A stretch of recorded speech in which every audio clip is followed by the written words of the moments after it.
kegiatan ya KKN ya, pasca KKN terutama, dan juga kalau memang nanti ini karena di tengah-tengah kegiatan ada yang harus disiapkan untuk output KKN atau yang belum ya, itu bisa masih menyusul begitu ya, bisa disiapkan untuk output yang belum ada begitu.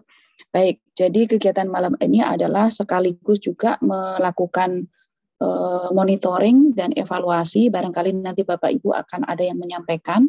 Seperti tadi di awal saya sudah diskusikan dengan Bu Yayu atau dalam obrolan tadi, jadi ada beberapa kejadian yang memang tidak terduga begitu ya. Jadi kemarin tuh ada yang mahasiswa FKH memberikan, ya satu tim lah, bukan hanya FKH saja, tetapi memberikan vitamin pada hewan ternak kambing masyarakat, lalu ada yang mati, lalu protes dan minta atau menuntut ganti rugi, dan itu memang satu kejadian yang memang tidak kita inginkan begitu. Tapi alhamdulillah sudah diselesaikan kemarin dengan memberikan uang semacam kompensasi. Itu adalah karena masyarakat mau hadir di kampus untuk menerima undangan dan membawa kambingnya dengan sukarela untuk diotopsi begitu. Nah, seperti itu. Juga mungkin ada yang sakit dan juga ada yang lain hal-hal yang mungkin menjadi satu yang tidak terduga begitu ya, mungkin bisa disampaikan nanti pada saat diskusi. Yang ini berkaitan dengan tugas atau beberapa hal yang dilakukan oleh mahasiswa, terutama misalnya absen dan sebagainya, dan itu berkaitan dengan kelulusan mahasiswa pada kegiatan KKN sebagai mata kuliah wajib. Baik. Bapak Ibu yang saya hormati, ini bergabung ada 152 mahasiswa dan dosen ya. Mudah-mudahan semua dalam keadaan sehat dan suara saya terdengar cukup jelas di sana di tempat Bapak Ibu dan teman-teman berada. Saya akan share screen yang berkaitan dengan materi malam ini. Apakah sudah muncul di layar? Sudah, Bu. Baik, baik. Ya baik. Mungkin ada yang Bapak Ibu yang masih perjalanan atau masih di tempat jauh gitu ya, sehingga mungkin ada terkendala sinyal, nanti boleh disampaikan, dan materi ini akan saya simpan di YouTube KKNT. Mudah-mudahan bagi Bapak Ibu yang belum hadir masih bisa menyimak bersama juga materi-materi yang sudah ada sebelumnya, seperti materi kuliah pembekalan dan materi yang lain.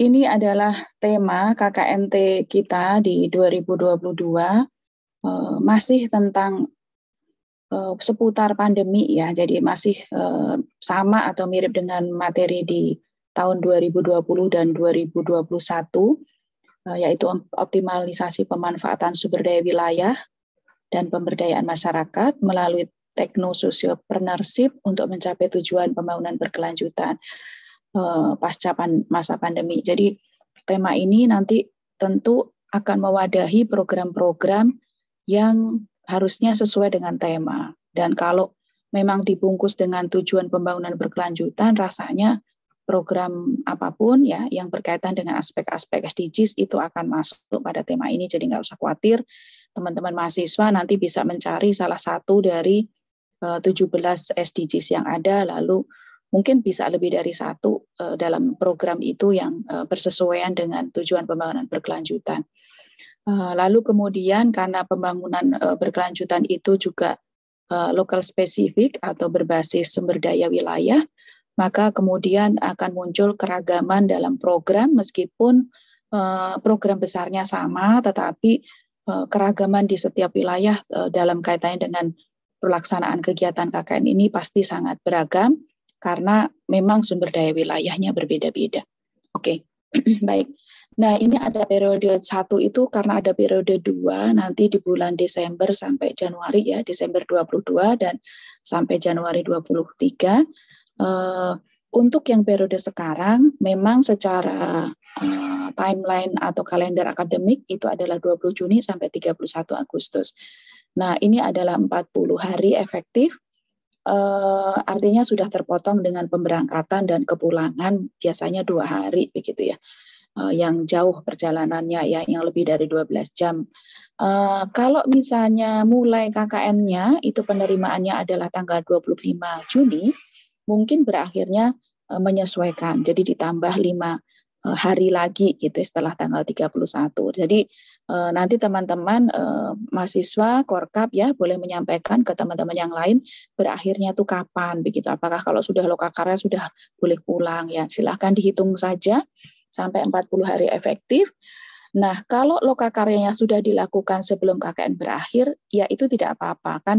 Namanya lokakarya kan itu bersesuaian atau menyesuaikan waktu yang ada di lokasi ya Pak Camat, mungkin Pak Kepala Desa juga stakeholder terkait. Jadi mungkin lokakaryanya tanggal 25 tapi berakhirnya tanggal 31 Juli. Itu tidak apa-apa. Jadi mohon tidak meninggalkan lokasi ya untuk suatu hal yang bukan karena harus begitu ya, karena emergensi maka harus segera pulang begitu, maka jangan meninggalkan tanpa alasan sebelum KKN berakhir karena itu akan dihitung tidak hadir begitu. Jadi kalau harusnya berakhir 31 lalu kemudian Anda tanggal 25 sudah pulang, itu artinya Anda kehilangan 6 hari gitu ya. Jadi itu Anda dianggap bahwa Anda meninggalkan lokasi 6 hari sebelum KKN berakhir dan juga nanti ditambah kapan Anda meninggalkan desa di hari-hari yang lain gitu.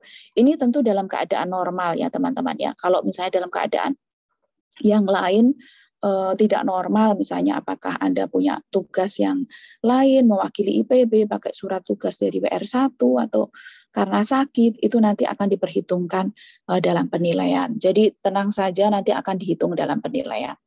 Baik, nah sebelum saya lanjutkan ke slide yang lain, ini yang perlu kita ingat bahwa 4 learning outcome. Sebentar, ini Pak Sofyan sedang menelpon.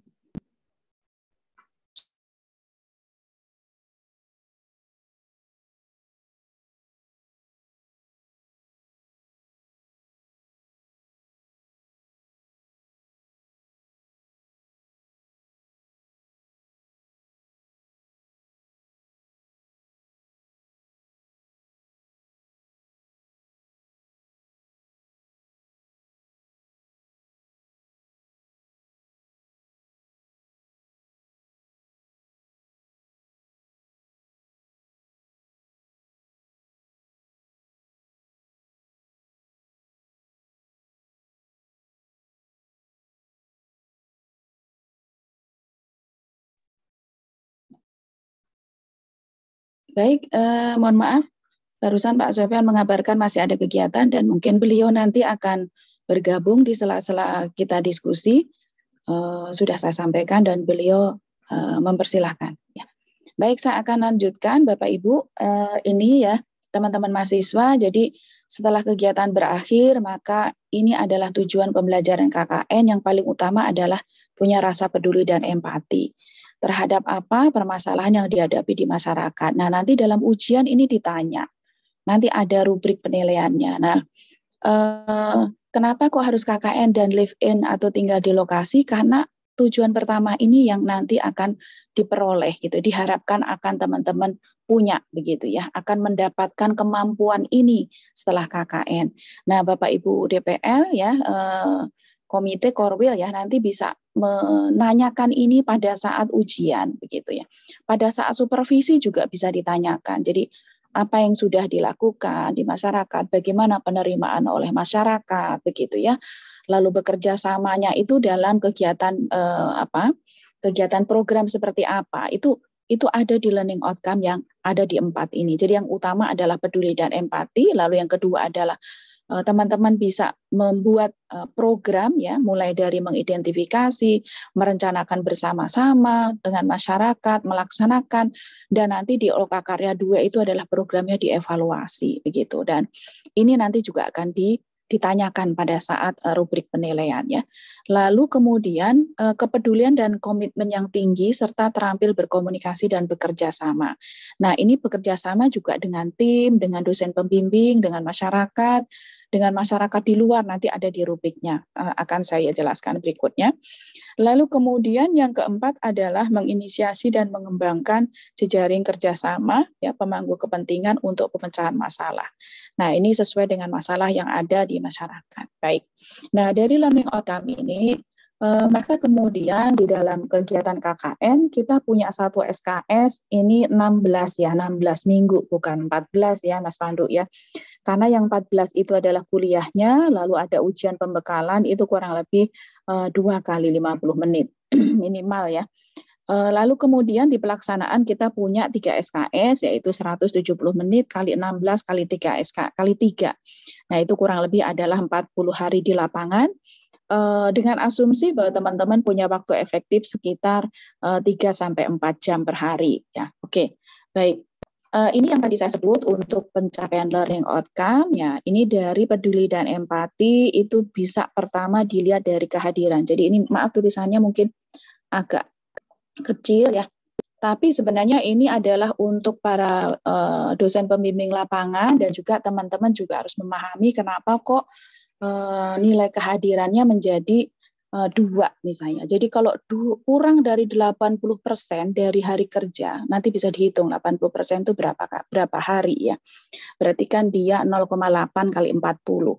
0,8 kali 40 itu berarti 8 kali 4, berapa? 32 hari. Jadi kalau kurang dari 32 hari ya dengan alasan yang tidak bisa diterima, atau dengan tadi misalnya sakit atau meninggalkan lokasi untuk kepentingan yang lain ya, dan itu kurang dari 80%, maka skornya langsung 2.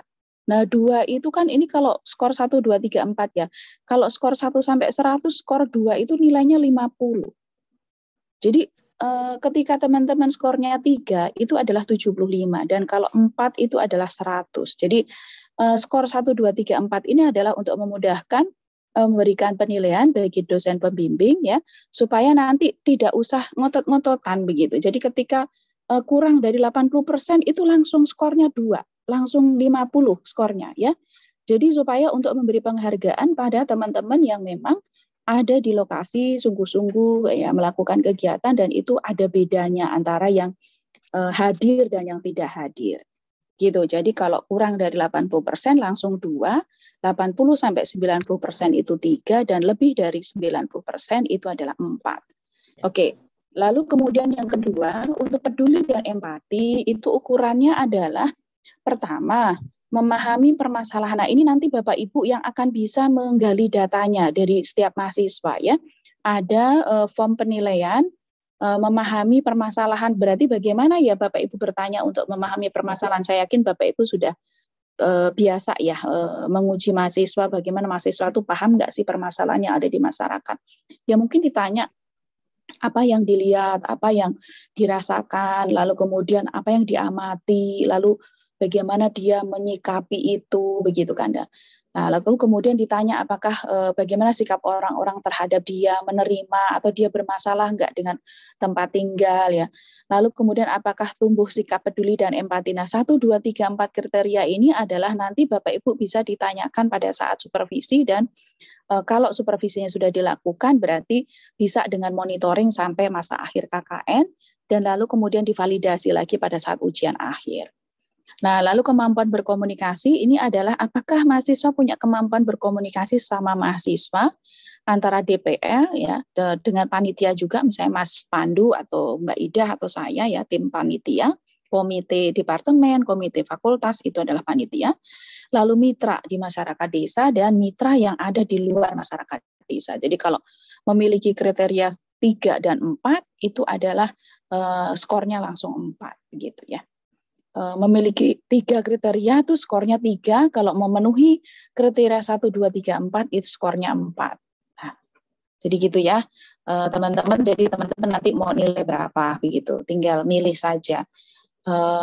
Jadi kalau nanti pas diuji sama dosen pembimbing boleh aja langsung bilang, Pak saya skornya 4. Ya, saya soalnya bisa berkomunikasi dengan teman, dengan panitia dan DPL, dengan masyarakat, dan saya juga punya interaksi dengan masyarakat di luar desa atau di luar mitra saya. Saya skornya 4, Pak. Jadi mahasiswa boleh menilai sendiri apa yang dia miliki begitu ya. Jadi boleh protes juga pada bimbingnya. Kok saya skornya cuma 3 untuk peduli dan empati, skor saya 4 gitu ya. Saya kok komunikasinya cuma 3, skor saya harusnya 4. Nah, itu mahasiswa boleh bertanya seperti itu. Oke, apakah ada yang seperti itu? Ya ada, mahasiswa IPB kan hebat-hebat. Ya kalau yang nggak ada, ya itu pasti ya keragamannya pasti ada. Tetapi kalau pertanyaannya apakah ada yang sampai punya skor 4 semua? Ada, pasti ada. Dan itu bisa sangat sangat fair ya kalau kita membuat kriteria ini kan untuk bisa membedakan satu sama lain. Oke, lalu kemudian inisiasi untuk program ini kaitannya dengan pelaksanaan ya. Apakah mengusulkan program ya, seenggaknya ikut mikirlah ketika mengetahui permasalahan yang di masyarakat lalu usul programnya ini gitu. Meskipun program itu tidak dieksekusi, tapi ya setidaknya pernah mengusulkan gitu. Lalu menginisiasi program itu ya kalau sudah lihat usulan dari teman atau dari yang lain, oh gimana cara melanjutkannya begitu. Lalu kemudian bisa juga menjadi penanggung jawab minimal 1 program ya. Ya kalau dalam rangka pembagian tugas biasanya kalau untuk pembagian dalam program itu kegiatan misalnya revitalisasi posyandu ya. PJ-nya siapa? PJ-nya si ini. PJ apakah boleh lebih dari 1? Ya menurut saya sih boleh saja ya supaya masing-masing itu punya tanggung jawab kan, PJ kan penanggung jawab. Jadi penanggung jawab itu bisa lebih dari 1, tidak harus 1 orang gitu. Lalu membantu semua program ya tim ya dalam pelaksanaan. Nah, ini kriterianya 4, 1, 2, 3, 4. Saya yakin teman-teman bisa melakukan ini. Dan kalau memang ada mahasiswa yang hilang-hilang terus gitu ya, di monitoring nggak pernah datang, di komunikasi nggak pernah nyaut gitu, ditanya programnya apa nggak tahu. Nah, tentu Bapak Ibu bisa menilai dia mau dikasih skor berapa gitu. Jadi memang supaya memberi rasa yang mudah-mudahan adil lah buat insya Allah ya buat teman-teman yang memang bersungguh-sungguh. Lalu apakah teman-teman punya peran ya di dalam kegiatan itu sebagai apa? Memotivasi, memfasilitasi, mengedukasi, mengadvokasi. Jadi memotivasi ini tidak harus untuk satu yang besar begitu ya. Kalau Pak Rektor selalu mengatakan mengajak anak-anak untuk ya memikirkan atau bercita-cita, tetap sekolah terus gitu ya. Memahami pentingnya pendidikan. Nah, juga untuk yang stunting, misalnya makanan bergizi. Jadi sebenarnya untuk memotivasi ini tidak harus misalnya harus dalam suatu program besar, tapi bisa juga dalam diskusi-diskusi, dalam kunjungan, dalam proses-proses berinteraksi di masyarakat. Nah, kalau memfasilitasi ini adalah misalnya apakah teman-teman bisa misalnya mendatangkan misalnya kaum profesional ke desa. Jadi yang sekarang marak kan PMK gitu ya. Jadi kalau teman-teman bisa mendatangkan dokter hewan di desa itu berarti memfasilitasi ya. Menghubungkan dengan kaum profesional itu memfasilitasi. Lalu kemudian memfasilitasi bisa juga oleh teman-teman sendiri, oleh mahasiswa sendiri. Misalnya membuat semacam sekolah ya, kayak mengajar begitu ya, membantu untuk guru-guru yang memfasilitasi dengan buku, dengan juga membantu untuk menyalakan Zoom di setiap kegiatan, itu juga memfasilitasi. Jadi bagaimana masyarakat itu akses terhadap sumber daya, itu adalah memfasilitasi. Jadi sumber daya itu bisa kaum profesional, bisa juga teknologi, bisa juga hal-hal lain yang berkaitan dengan penyelesaian masalah yang ada di masyarakat. Nah, mengedukasi ini adalah fungsi-fungsi pendidikan, termasuk pelatihan gitu ya, melakukan demonstrasi dalam pembuatan sesuatu, itu mengedukasi. Jadi segala bentuk pelatihan, segala bentuk proses-proses meningkatkan pengetahuan yang ada di masyarakat, itu adalah mengedukasi, juga meningkatkan keterampilan. Nah, kalau mengadvokasi ini adalah mewakili pihak masyarakat atau mitra untuk berhubungan dengan klien atau pihak luar atau pihak lain. Jadi mewakili, peran-peran untuk mewakili. Oke, jadi baik. Karena teman-teman juga seringkali diminta oleh pihak mitra itu untuk bersama-sama membuat suatu rancangan program, mempresentasikan di depan forum begitu. Jadi saya dengar juga teman-teman datanya tuh PowerPoint-nya bagus, lalu membantu salah satu mitra itu untuk menjaring program pendanaan, lalu bikin proposal. Nah, itu juga peran-peran untuk mengadvokasi. Oke, lalu yang keenam adalah kolaborasi, dan ini mirip dengan yang komunikasi tadi, tetapi kolaborasi ini adalah berkaitan dengan proses bekerja sama. Nah, bedanya antara kolaborasi dan kerjasama adalah kalau kolaborasi itu ada sharing sumber daya.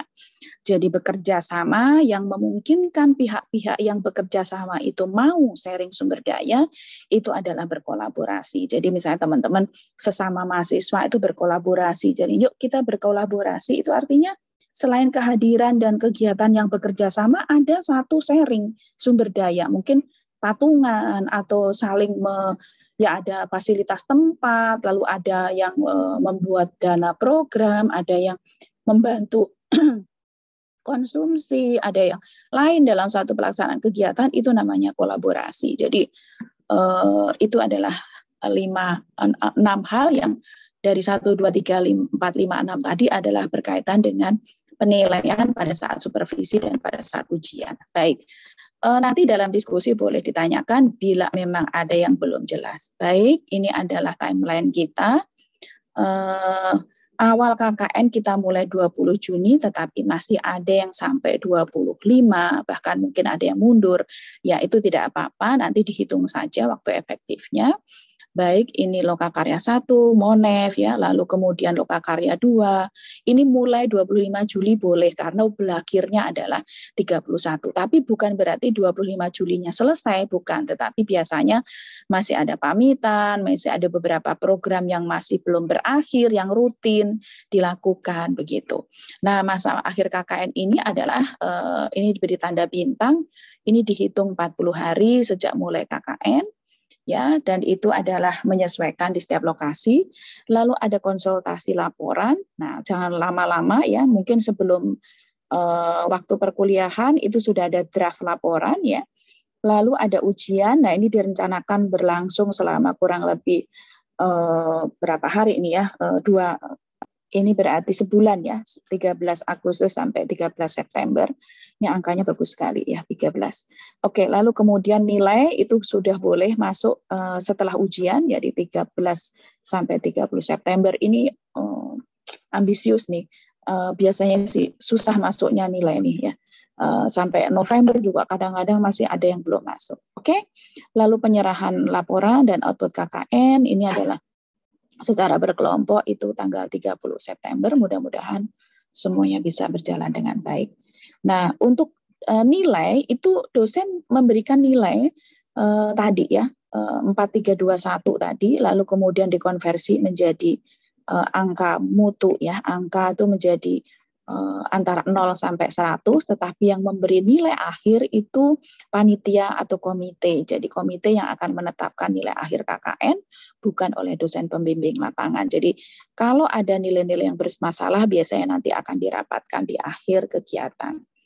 Nah, baik, lalu saya lanjutkan untuk output KKN. Ini ada output wajib dan output pilihan. Nah, output pilihan minimal 2 ya, mana yang memungkinkan ya, ini nanti saya akan jelaskan yang wajib mana, yang pilihan mana. Lalu ada output yang berupa soft copy atau file yang diupload ke SIPPM. Lalu ada output publikasi media massa dan video yang dicantumkan ada link dan hasil screenshot atau tangkapan layar. Dan proposal yang sudah disahkan ya oleh saya itu diupload juga bersama-sama dengan output yang lain ke SIPPM. Oke, baik. Ini template untuk output bisa diakses di ini, nanti kita akan share ya. Nah, ini output wajibnya, teman-teman ya. Output wajibnya sebenarnya ini sudah diserahkan dijelaskan di kuliah pembekalan, ini diingatkan kembali. Laporan akhir, laporan keuangan, dokumentasi berupa video dan draft jurnal. Ini adalah output wajibnya. Jadi nanti ada laporan akhir dan ada draft jurnal ya, 1 ya, minimal 1, kalau boleh, kalau lebih juga tidak apa-apa. Oke, lalu kemudian output pilihan ini boleh dipilih, boleh salah 1, 2 ya, tadi minimal 2 output pilihannya. Misalnya apakah publikasi media massa begitu ya, ada draft buku, nanti draft buku ini akan dibuat ber-ISBN, atau video edukasi atau sertifikat produk. Biasanya ada NIB juga tidak apa-apa di sini kalau lembaga berbadan hukum ya, nomor izin berusaha. Mungkin bisa juga masuk dalam kategori ini. Lalu kemudian poster dan juga semuanya ini adalah diunggah di SIPPM.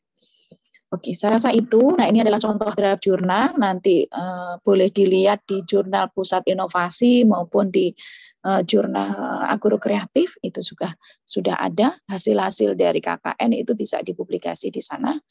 Lalu kemudian ini adalah hasil link dari publikasi media massa dan screenshot dari atau tangkapan layar dari publikasi di media massa tersebut. Nah, ini contoh output buku. Ini buku-bukunya sangat bagus dan sayang kalau tidak diterbitkan. Jadi sudah ada sekitar 20 buku ya, kurang lebih 20 buku yang beri-ISBN dari setiap kegiatan itu saya minimal 10 buku yang sudah dicetak dan itu sudah diedit, sudah dengan dosennya, jadi itu sudah diterbitkan beri-ISBN. Ini untuk poster ya, posternya mungkin bisa sederhana, bisa juga relatif lebih detail begitu, tetapi yang seperti ini juga sudah dibuat oleh teman-teman sebelumnya. Nah, untuk format laporan keuangan ini ada laporan keuangan di jilid warna biru, lalu jumlah dana yang diperoleh itu berapa, kwitansi asli ini ditempel ya, lalu kemudian template SPC-nya bisa diunduh di link ini, dan yang hard copy-nya jadi beserta tempelan kwitansi tadi disampaikan melalui pos atau dikirim diantar ke LPPM. Saya rasa itu yang bisa saya sampaikan. Terima kasih. Waktu saya kembalikan kepada Mas Pandu untuk bisa memulai diskusi. Assalamualaikum warahmatullahi wabarakatuh. Waalaikumsalam warahmatullahi wabarakatuh. Terima kasih Bu Nino sudah disampaikan penjelasannya cukup detail ya Bapak Ibu DPR dan juga rekan-rekan mahasiswa. Tapi kalau misalkan masih ada yang ingin ditanyakan atau ingin diperjelas atau ingin didiskusikan, kita masuk pada sesi diskusi. Mungkin boleh Bapak Ibu yang ingin menyampaikan atau bertanya langsung kepada Bu Nino dan juga teman-teman mahasiswa juga diperbolehkan untuk bertanya. Baik, mungkin kita mulai dari DPL terlebih dahulu. Silakan Bapak Ibu DPL yang ingin bertanya. Ini di chat izin bertanya Pak Yudi nih. Output NIB bukti yang diuploadnya seperti apa? Ada sertifikat Pak Yudi. Mbak Tira tuh pernah mengupload menyampaikan sertifikat NIB ibunya. Jadi dia pernah membuat, dari waktu itu dilatih untuk dosen mengabdi waktu itu di Wonogiri, langsung dibuat oleh beliau gitu ya, ibunya Mbak Tira itu langsung dalam waktu menit itu udah langsung punya sertifikat NIB-nya. Di screenshot saja atau di foto begitu. Terima kasih Bu Nino. Iya Pak, sama-sama. Halo Pak Pindi, Assalamualaikum. Nih Pak Pindi nih, silakan. Waalaikumsalam warahmatullahi wabarakatuh. Baik Bu Nino, terima kasih banyak. Mohon izin menanggapi Bu Nino sedikit saja Bu ya. Kami sebagai DPL saat ini saya membimbing DPL di Cipanas, tepatnya di Desa Cimacan, kawasan salah satu kawasan pusat konservasi dan termasuk juga wilayah bisnis ya di Cipanas itu. Nah ini Bu, saya mau menanyakan terutama mewakili teman-teman DPL di departemen kami di ekonomi tentang kemungkinan kewajiban pembuatan jurnal itu Bu. Ya, kalau di departemen kami sempat disinggung apakah kewajiban ini bersifat mutlak atau memang sesuatu yang sifat tentatif gitu Bu ya, atau mungkin sebuah pilihan gitu ya.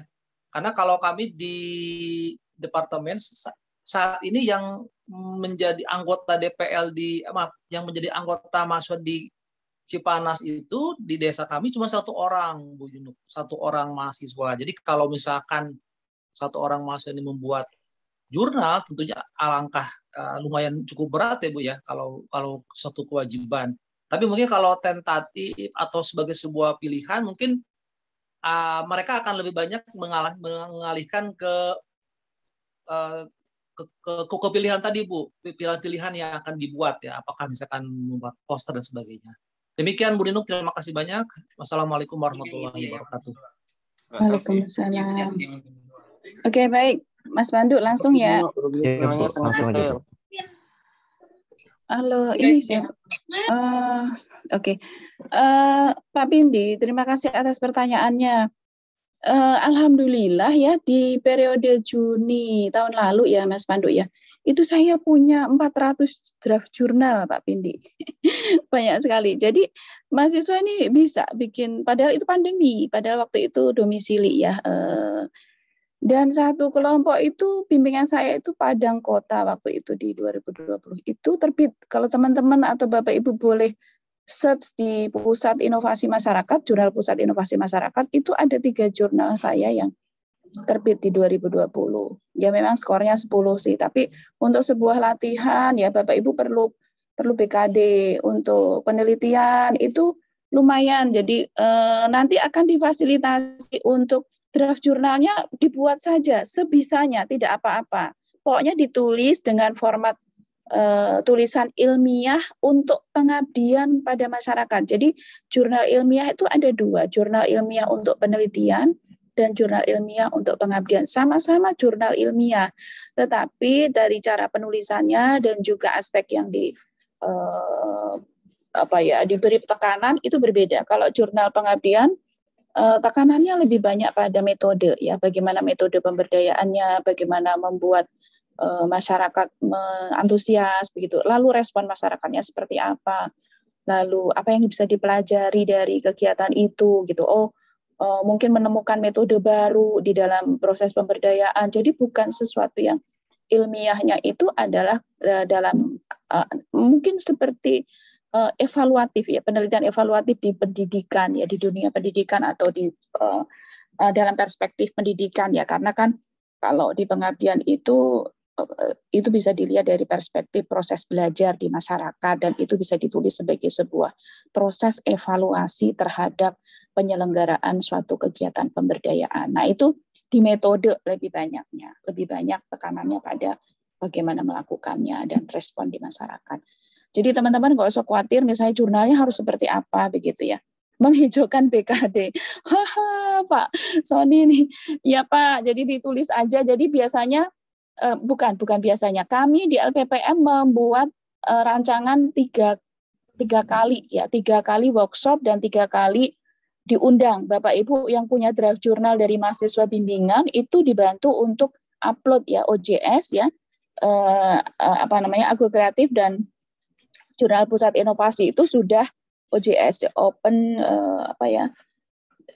OJS Open Journal System. Jadi dia mengupload secara online begitu. Nah, itu sudah berhasil, sudah sekali terbit di periode April kemarin dan untuk yang berikutnya itu di periode Oktober kalau nggak salah. Jadi itu juga dari hasil draft jurnal mahasiswa yang didampingi oleh para DPL-nya. Gitu Pak Pindi. Jadi nggak usah khawatir, bukan seperti jurnal ilmiah yang yang Sinta 2 atau Sinta bukan, tetapi jurnal pengabdian pada masyarakat. Baik, terima kasih Bu Ninuk atas pencerahannya. Iya, dan boleh jadi penulis pertama Pak. Saya beberapa kali menjadi penulis pertama karena saya yang membantu membuat angketnya, mencarikan pustakanya. Jadi mahasiswa juga senang karena dosennya ikut bantuin gitu. Jadi dan itu saya berhak menulis menjadi penulis pertama karena kontribusi saya lebih dari 50% dari tulisan itu begitu.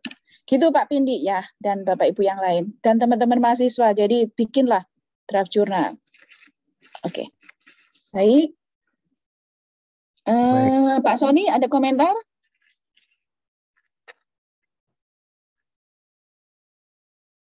Izin bertanya, aman, Bu. Aman. Aman, Bu, aman. Mas Pandu yang ini ada Pak Bambang mungkin ya Bu, Raisen ya Bu ya. Oh, monggo silakan. Silakan Pak Bambang. Terima kasih. Assalamualaikum warahmatullahi wabarakatuh. Waalaikumsalam. Aduh, agak serak. Ibu Nino dan Bapak Ibu sekalian dan kawan-kawan, semoga semuanya sehat semuanya. Amin, sehat Pak. Ya, saya tak menurunkan tangan dulu. Nah, Ibu yang terkait dengan waktu efektif 40 hari itu. Nah ini misalkan kalau kejadian ada mahasiswa yang karena ada gangguan kesehatan ada kecelakaan kecil lah gitu ya.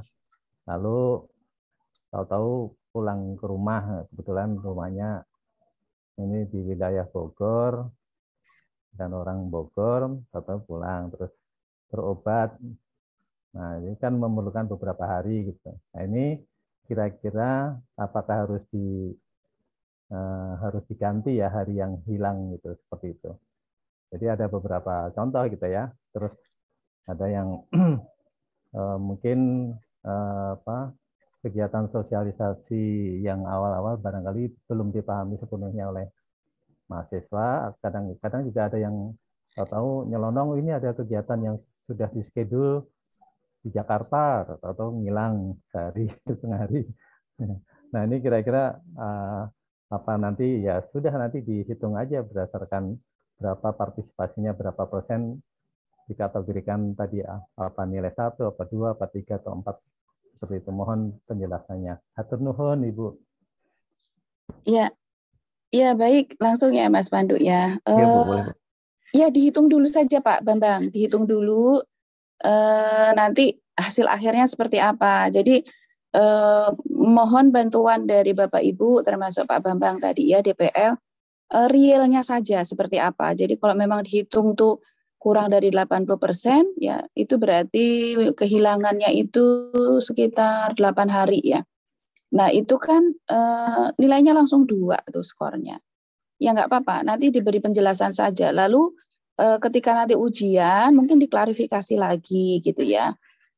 Apa istilahnya tuh tawar-menawar gitu ya. Apa yang akan dilakukan gitu ya untuk bisa memenuhi jumlah tadi itu. Atau kalau mahasiswanya mau cukup dengan nilai itu juga nggak apa-apa gitu kan. Tadi ada 6 kriteria ya, 6 kriteria mungkin yang satu skornya 2.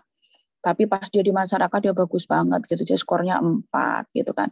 Lalu kemudian mungkin 3 gitu. Tapi sebentar saya buka yang rubrik penilaian dulu.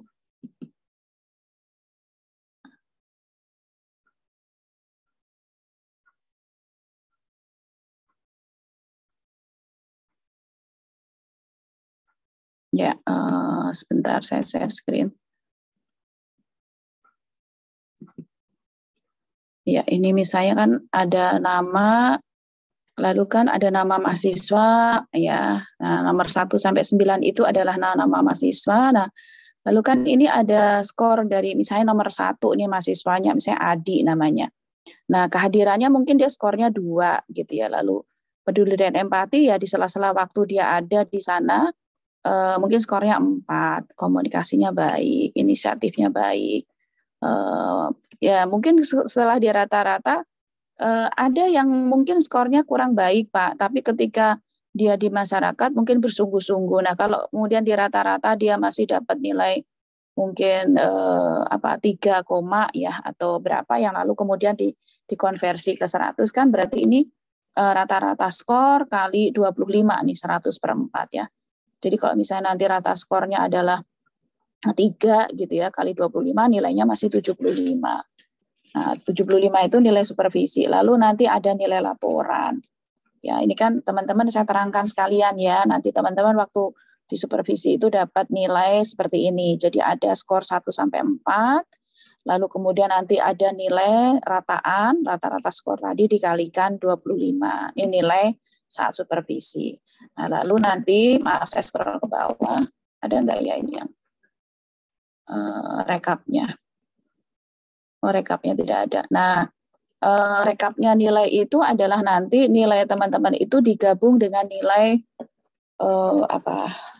laporan ya, nilai laporan dari nilai lapangan tadi 50% masalahnya, porsinya gede sekali. Porsi untuk nilai 6 rata-rata tadi itu biasanya 3 kali 25 berarti nilainya 75. Itu 50% sendiri. Nah, lalu ada nilai ujian dan nilai laporan. Nilai proposal 10% kalau nggak salah itu. Nah, itu dalam hitung-hitungan itu nanti kan keluar nilai akhirnya begitu. Jadi Pak Bambang, menurut saya dihitung saja, nanti mungkin skornya 2, tapi mungkin untuk kegiatan yang lain dia skornya boleh bisa 3 lebih, atau bisa rata-ratanya mungkin 3,5 atau 3,2, nanti dikonversi ke 100 kan dikalikan 25, nanti nilai akhirnya untuk supervisi mungkin nilainya tidak sampai 80 misalnya, atau nilainya hanya 80, tapi kan masih ada nilai ujian, masih ada nilai laporan dan output, begitu Pak Bambang. Jadi kita fair saja gitu ya. Kadang mahasiswa nyerah juga, udahlah nggak apa-apa, nilainya skornya 2 nggak apa-apa. Jadi kita yang pengen nilainya bagus, tapi mahasiswanya udah terima gitu ya, sudah nerima nilainya segitu ya nggak apa-apa. Bahkan kemarin tuh ada yang kasih nilai BC atau apa ya itu, tapi kan memang mahasiswa ngilang-ngilang gitu. Ngilang-ngilang, dan kalau dilihat kehadirannya kurang penerimaan di masyarakat juga kurang. Nanti kan 2, 3, itu rataannya udah berapa itu? 2, sekian kali 25 nilainya 60, Pak.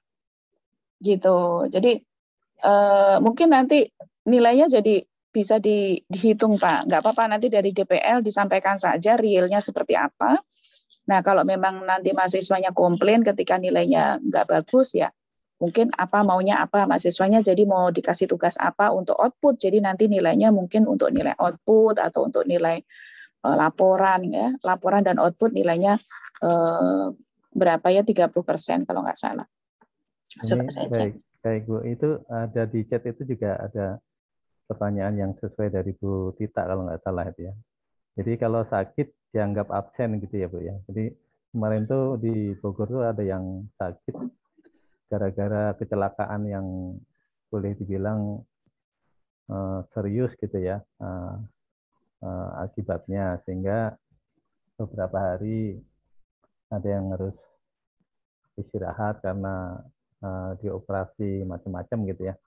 Nah itu kalau yang mahasiswa yang boleh dikatakan tingkatnya sakit serius gitu, parah, itu kira-kira gimana Bu?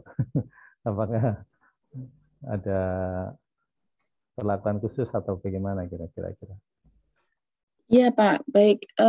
Ya untuk yang kemarin juga yang kejadian sangat menyedihkan itu kan yang Niken ya, itu memang dia langsung pulang dan tidak ada tuntutan juga untuk melakukan satu kegiatan di lapangan, dan itu akan dipikirkan kemudian gitu. Tapi ada pengecualian untuk yang seperti itu ya Pak ya. Kalau yang kejadiannya memang kejadian-kejadian luar biasa, itu sudah di kewenangannya ada di WR1. Jadi saya mengamankan proses yang normal saja begitu. Tapi kalau sudah ada, itu sudah diambil alih oleh pimpinan IPB, terutama oleh WR1. Jadi mungkin itu Pak ya, kalau ya sakit dianggap tidak masuk, sama tetap dianggap tidak masuk. Jadi kalau tadi 80% itu berarti dia 32 hari ya Pak, 8 hari begitu.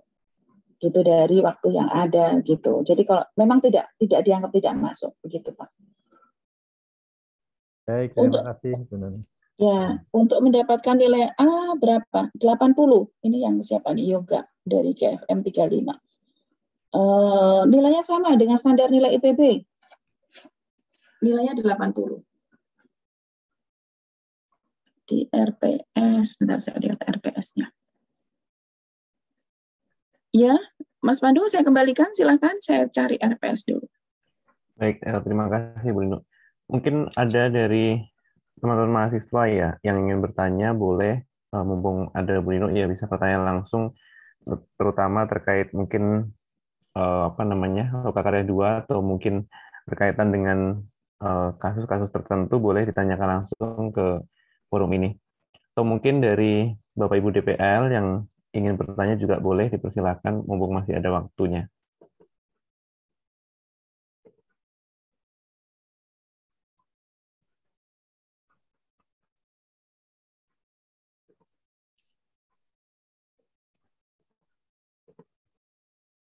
Ada yang belum supervisi, Bapak Ibu? Saya belum. Ada yang belum supervisi? Saya belum. Ada yang mau bareng ke Tegal? Tanggal 26 saya ke Tegal, tanggal 27 di Wonogiri. Ini karena ada kegiatan yang bersamaan, jadi tanggal 27 itu mahasiswa punya kegiatan di masyarakat, jadi minta saya datang, minta Bapak orang biofarmaka tapi belum dapat. Kalau ada Bapak Ibu yang ahli herbalis, boleh bergabung.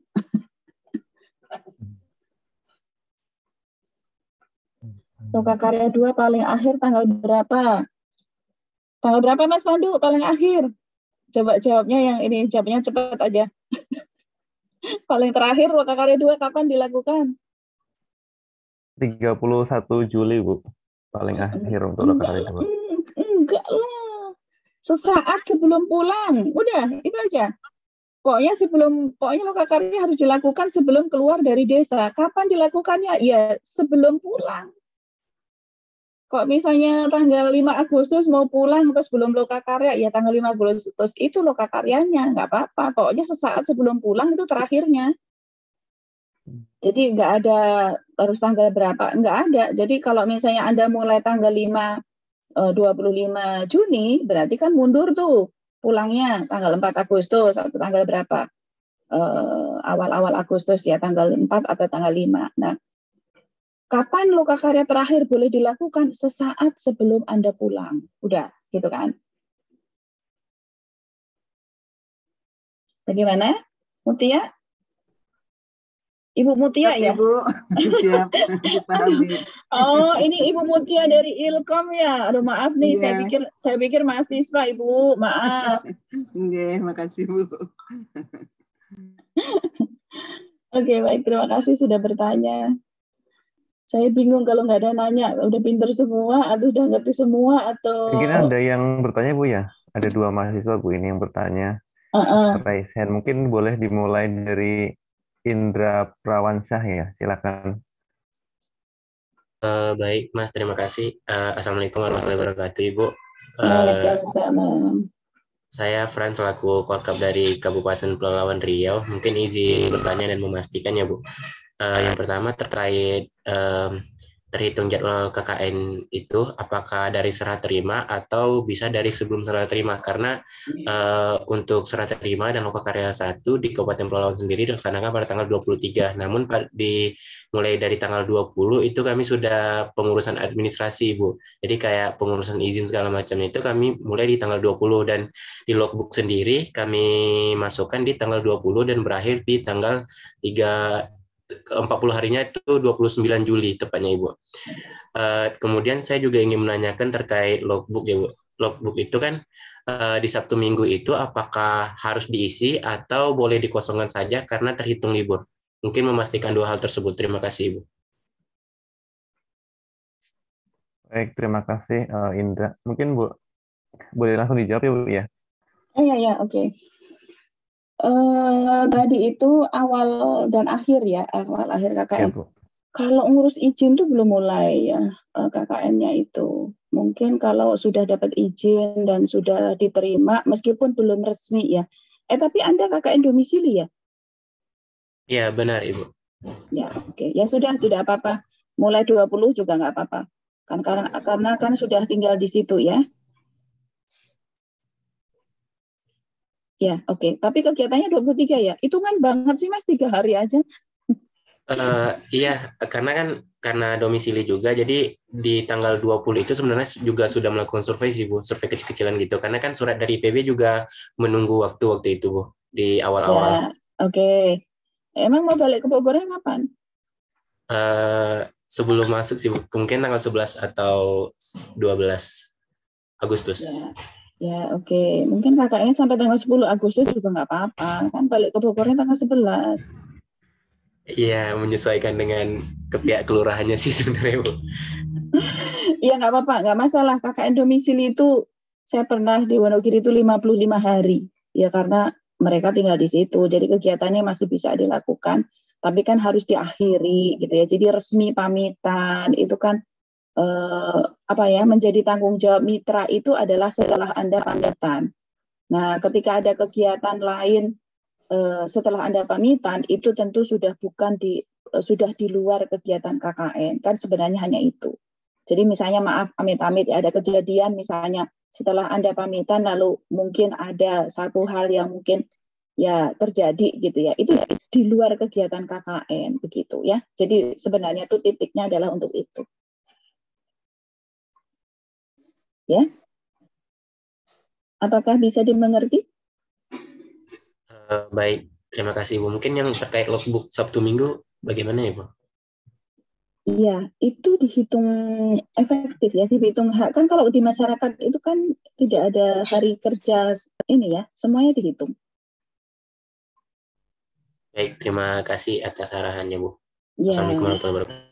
Ya, itu juga yang menyebabkan kenapa kok sampai 40 hari. Karena ada hari-hari yang Anda nggak melakukan apa-apa. Jadi logbooknya memang kosong. Jadi tulis saja logbook hari Sabtu nyuci, hari Minggu bersih-bersih rumah, boleh aja. Jadi tidak ada kegiatan KKN.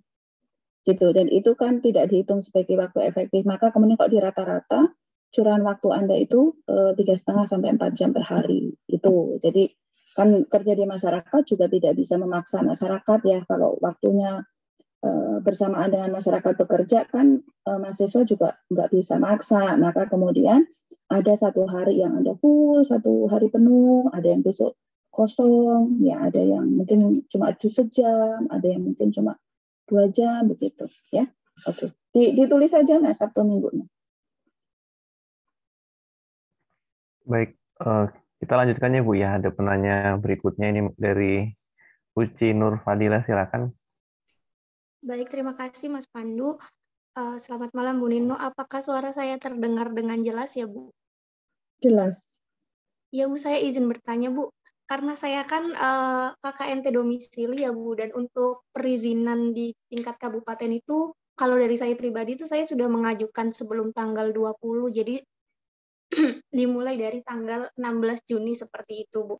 Nah itu bagaimana? Terus kemudian tadi ada dari yang tadi barusan tanya itu mengenai logbook. Jadi kalau seandainya tidak ada kegiatan dan kita melakukan kegiatan seperti biasa, maksudnya kayak mencuci dan aktivitas sehari-hari gitu, apakah itu juga tetap akan ditulis? Berarti tadi jawabannya tetap ditulis kayak gitu ya Bu ya. Terus berikutnya mungkin ini agak keluar dari konteks bahasan malam ini. Mengenai nota, sebenarnya saya masih bingung Bu. Kan ada beberapa yang saya membelinya secara online karena di sini susah untuk membeli suatu barang gitu. Jadi cukup jauh kalau harus membeli itu harus ke kotanya dulu gitu dengan jarak 3 jam. Jadi saya lebih memutuskan untuk membeli Shopee online. Nah, untuk itu sendiri apakah menggunakan invoice ya Bu notanya? Seperti itu Bu. Terus untuk yang nota itu kan yang saya baca sepertinya harus menggunakan cap basah. Sedangkan di sini tuh ada beberapa nota yang tidak menggunakan cap basah. Itu bagaimana ya Bu? Terima kasih Bu Nino. Ya, untuk yang nota online invoice ya itu bisa ya, kayak apa ya bukti-bukti pembayaran gitu ya, Tokopedia atau Bukalapak atau Shopee atau apa itu bisa dipakai. Ya. Lalu nggak harus cap basah, ya. Lalu nggak usah khawatir yang itu. Terus untuk logbook, ya nanti akan ketahuan apa kegiatan Anda itu berkaitan dengan KKN atau supporting, apa kegiatan-kegiatan yang memang Anda lakukan tetapi bukan dalam rangka KKN. Maksudnya ada bukan untuk program gitu. Itu nanti akan tahu. Jadi kalau Anda tidak mengisi berarti saya anggap Anda tidak melakukan aktivitas KKN di hari tersebut kan gitu. Ya kalau mau diisi untuk kegiatan yang kepentingan pribadi, kalau mau diisi saja begitu. Tapi kalau tidak diisi saya anggap Anda tidak melakukan aktivitas untuk KKN. Itu.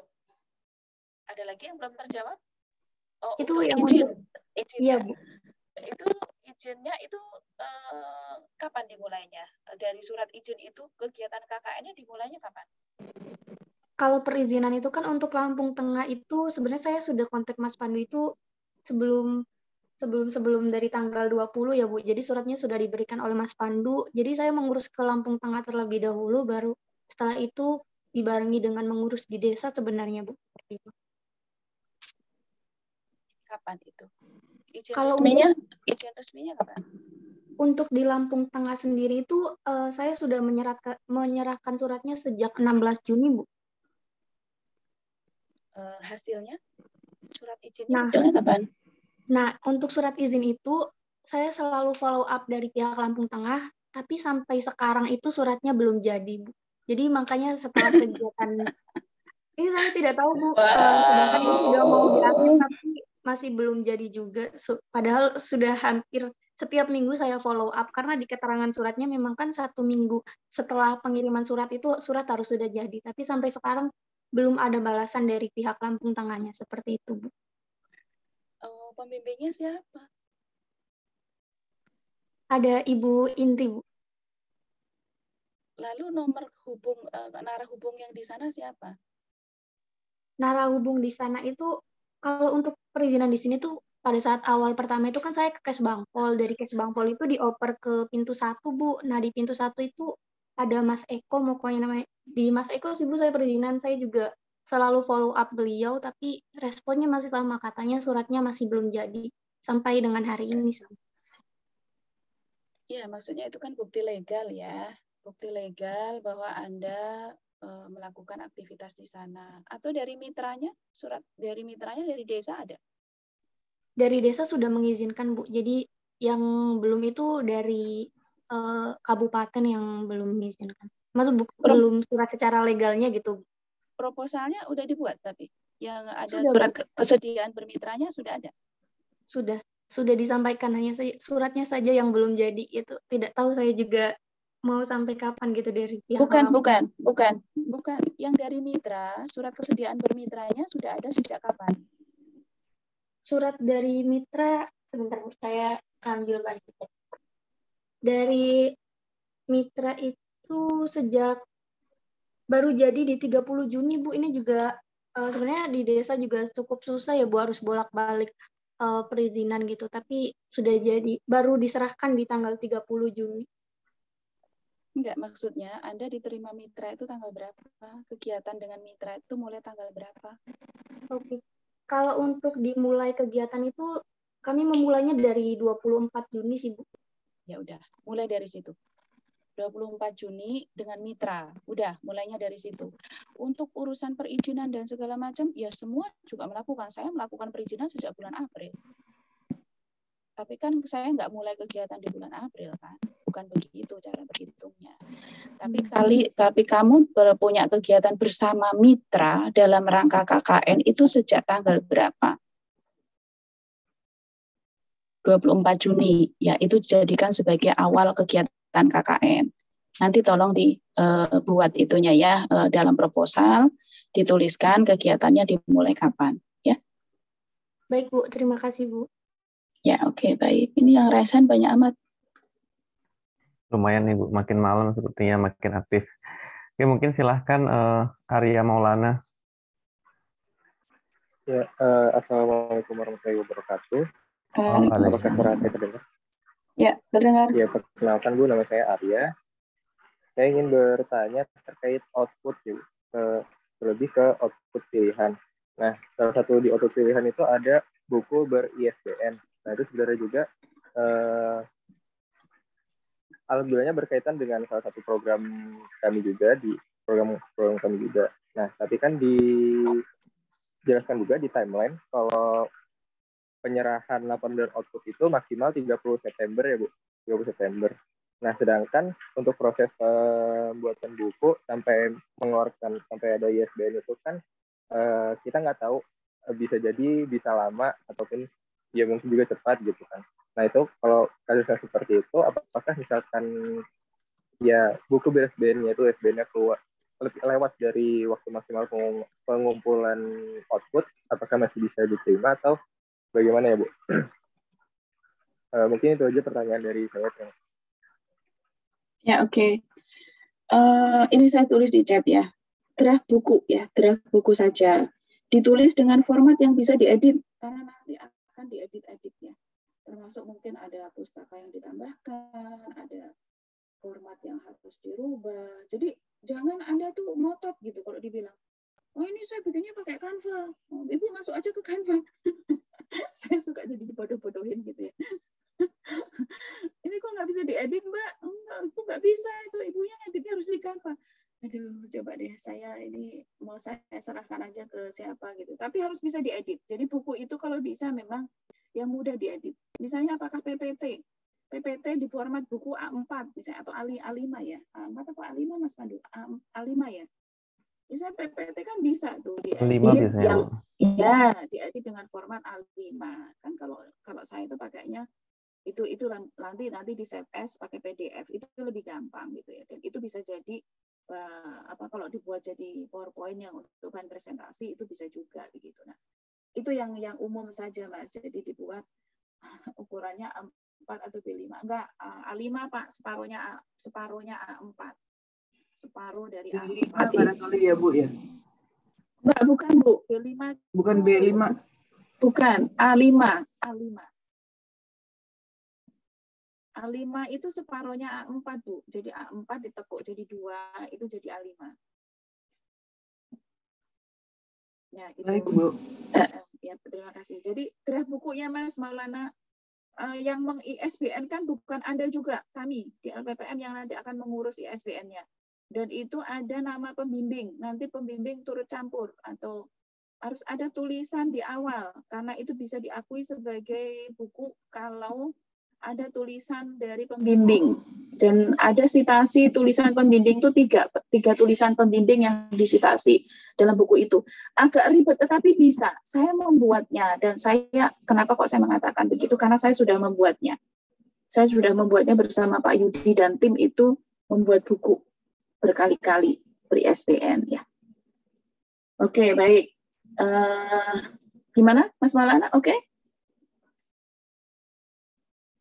Baik Bu, terima kasih banyak. Berarti nanti kami cukup mengumpulkan draft bukunya saja yang bisa diedit ya Bu? Minimal 40 halaman. Oh ya, baik Bu. Oke, terima kasih. Mas yang di chat boleh dibacakan Mas? Oh boleh Bu. Ini sebenarnya ada pertanyaan Bu dari Haikal. Iya. Izin bertanya Bu Nino, berarti untuk output laporan keuangan dalam bentuk hard copy saja tanpa softfile, apakah harus bersamaan dengan pengumpulan output yang lain? Mengantisipasi pengiriman hard copy itu memerlukan waktu beberapa hari untuk sampai di lokasi. Oke. Sebetulnya. Ya, baik. Disiapkan saja, dikirim saja secepat yang Anda bisa. Tidak bareng juga tidak apa-apa. Tapi yang soft copy-nya diupload ke SIPPM, ya. Nanti dibuat. Biasanya di akhir-akhir tidak apa-apa. Sampai akhir tahun biasanya sih untuk SPC, Mas. Nanti kalau kita disidak oleh BPK dari uang yang Anda terima itu setidaknya kami bisa menunjukkan salah satu atau bentuk laporannya kayak apa gitu. Karena tidak bisa juga tidak ada laporan, tidak bisa. Jadi karena meskipun di Direktorat Keuangan ada bukti transfer ke rekening mahasiswa, tetapi laporan dalam penggunaannya tetap harus ada. Ya, jaga-jaga untuk SPC ketika nanti akan diaudit begitu. Ya, jadi yang penting adalah Anda kirimkan sampai November juga masih bisa. Tapi jangan lelet-lelet ya. Oke. Oke, mungkin kita lanjutkan ya Bu ya. Tiga penanya terakhir ya Bu ya, karena sudah hampir jam 9. Oke, mungkin dari Putri silahkan. Baik, terima kasih banyak Ibu dan Mas Pandu untuk kesempatannya. Perkenalkan Ibu, saya Putri, KKN di Wonogiri, Pracimantoro. Izin bertanya terkait output pilihan Ibu untuk publikasi media massa. Itu kira-kira apakah ada ketentuan batasan media massa yang mengupload dari artikel kami? Seperti misalnya Kompasianan itu kan kami bisa mengupload sendiri ya Ibu dengan membuka akun. Nah, kalau seperti itu apakah juga termasuk salah satu output ataukah harus seperti Solo Post, kemudian IPB Press dan lain-lain? Mungkin itu, terima kasih Ibu. Boleh Mbak, apa saja. Kompasiana juga nggak apa-apa. Kumparan boleh, republika.com, kompas.com, Tribun News, Detik.com, IPB Today, Solo Post, Solo Post.com, apalagi. Kalau Anda yang mau nitip saya juga boleh, nanti saya titipkan ke jurnalis yang ada, yang saya kenal. Yang kemarin yang di Karangtengah sudah nitip ke saya itu, mungkin beberapa hari akan terbit. Ya, kegiatan mahasiswa. Boleh dititipkan ke saya, kalau Anda kesulitan untuk publikasi, formatnya ditulis kayak format press release, lalu fotonya dipisah. File fotonya terpisah, diberikan penjelasan, file foto terpisah dari naskah. Nanti bisa diterbitkan. Boleh titip ke saya. Baik, terima kasih banyak Ibu. Ya, baik. Ini Iya, yang masih mungkin resen satu ini. iya terakhir ini Bu ya, Iga Ravanda, silakan. Baik, Assalamualaikum warahmatullahi wabarakatuh. Perkenalkan, saya Iga Ravanda, Korkap dari KKN Domisili Padang Kota. Saya izin bertanya, Ibu. Sebelumnya kami kan di sini ada 6 program kerja yang sudah masih berjalan itu sekitar 6. Tinggal berjalan sekitar 5, tinggal 1 lagi. Dan alhamdulillah seiring berjalannya KKN di Padang Kota, kami sudah ada kerjasama itu bersama dengan Dinas Perikanan dan Kelautan untuk mengadakan gerakan Ayo Makan Ikan. Itu di acara penutupan yaitu tanggal 29. Itu acaranya di pagi. Kemudian di sesi siangnya kami ada kerjasama dengan DPRD Sumatera Barat mengenai bazar sembako murah sekaligus acara penutupan begitu Bu. Nah, dari 2 program ini kan sebelumnya tidak kami masukkan di program kerja yang kami presentasikan di Lokakarya 1. Nah, apakah 2 kegiatan ini bisa kami masukkan itu di output KKN seperti laporan seperti itu Ibu. Terima kasih. Ya, boleh dengan kesepakatan mitra, gampang. Jadi kalau misalnya tiba-tiba di tengah jalan ada muncul ide baru, ya mungkin awalnya tidak kelihatan, tidak kepikiran, atau mitranya belum menunjukkan pentingnya program itu, tapi pasti tengah-tengah mungkin ada suatu ide yang bagus, disepakati saja dengan mitra dan dijalankan programnya. Dan itu bisa jadi bagian dari program KKN meskipun tidak ada dalam Lokakarya 1, begitu, ya. Baik Ibu, terima kasih Ibu. Ya, Padang Kota mana? Kelurahan apa? Kelurahan Lambung Bukit, Ibu. Oh, oke. Ulak Karang Utara. Kamu tahu nggak Ulak Karang Utara? Oh, yang ada tuh cuma Ulak Karang, Ibu, tapi nggak ada pakai utaranya. Saya pernah bimbing di situ, Ulak Karang Utara loh, ada utaranya. Masa kamu nggak ada? Ya, oke. Baik, terima kasih. Mas Pandu, masih ada? Terima kasih, Bu Nino. Sepertinya sudah. Kalau tidak ada nih, Bu, ya? sedikit nih gongnya. Ini teman-teman dari rubrik penilaian, ini kan nilai akhirnya begini. Ini ada di RPS ya, rencana pembelajaran semester yang sudah saya share di komite KKN. Nanti mohon bantuan Bapak Ibu komite untuk share ke para DPL ya. Ini saya memberi nilai 10% untuk proposal supaya teman-teman upload proposal ya. Karena kalau tidak dikasih nilai nanti nggak diupload ya. Dan itu bagian dari penilaian 10%. Nah, pelaksanaan yang tadi itu skor 1, 2, 3, 4 tadi itu dan 6 kriteria tadi itu 50%. Jadi Pak Bambang dan juga Bapak Ibu nggak usah ikut memikirkan ini karena nanti yang mengolah datanya adalah kami. Bapak Ibu cukup memberikan penilaian untuk yang borang supervisi dan borang ujian, nanti kami yang akan merekap nilainya. Ujian itu 10%, nilai output dan laporan ini besar nih, 30%. Karena sebenarnya ujian ini adalah untuk mengkonfirmasi pelaksanaan KKN yang 50% ujian. Jadi kalau Anda tidak hadir ujian, kemungkinan yang tadi menilai yang 50% tadi itu tidak berubah, tapi barangkali Bapak Ibu dosen itu bisa merubah nilai supervisinya ketika dalam ujian Anda mengkonfirmasi ulang penilaian dosen itu. Jadi pentingnya ujian bukan karena nilainya 10%, tetapi dalam ujian itu bisa mengkonfirmasi pelaksanaan di lapangan yang nilainya adalah 50%. Dan untuk output dan laporan ini ada 30%. Jadi itu. Nah, untuk nilai akhir tadi bertanya nilai A-nya itu berapa? Itu adalah lebih dari sama dengan 80. Jadi Anda tidak perlu dapat nilai 100, Anda tidak perlu 99. Anda cukup mencari nilai 80 saja ya, 80. Oke, saya rasa itu. Terima kasih atas waktunya dan mungkin nanti masih boleh bertanya di WA Group atau bertanya ke Mas Pandu kalau dari Korkap ya. Untuk Bapak Ibu dari dosen bisa di komite maupun di grup Korwil. Terima kasih atas kehadirannya. Semoga semua berjalan dengan baik sampai akhir kegiatan. secara formal mungkin 10 hari, tetapi mungkin ada yang masih 15 hari atau lebih. Mudah-mudahan diberikan kelancaran. Mungkin itu ya, Mas Pandu ya. Baik, terima kasih Bu Nino dan juga Bapak Ibu DPL ataupun komite yang berkenan hadir pada malam hari ini, kemudian juga Korkap yang mewakili lokasi masing-masing.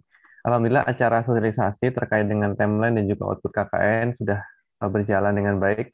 Insya Allah nanti bahan yang dipaparkan Bu Nino tadi akan di-share ke Korkap dan juga ke Bapak Ibu DPL melalui komite, sehingga bisa diulik kembali kalau misalkan ada yang tadinya belum jelas. Kemudian untuk rekaman malam hari ini juga akan di-share di YouTube KKN, jadi bisa diputar berulang-ulang untuk untuk memahami, mungkin masih ada yang kelewatan. Baik, terima kasih Bapak Ibu yang sudah berkenan hadir dan juga rekan-rekan mahasiswa yang hadir pada malam hari ini. Dari saya mungkin cukup. Terima kasih. Mohon maaf segala kurangannya. Saya akhiri. Wassalamualaikum warahmatullahi wabarakatuh. Waalaikumsalam.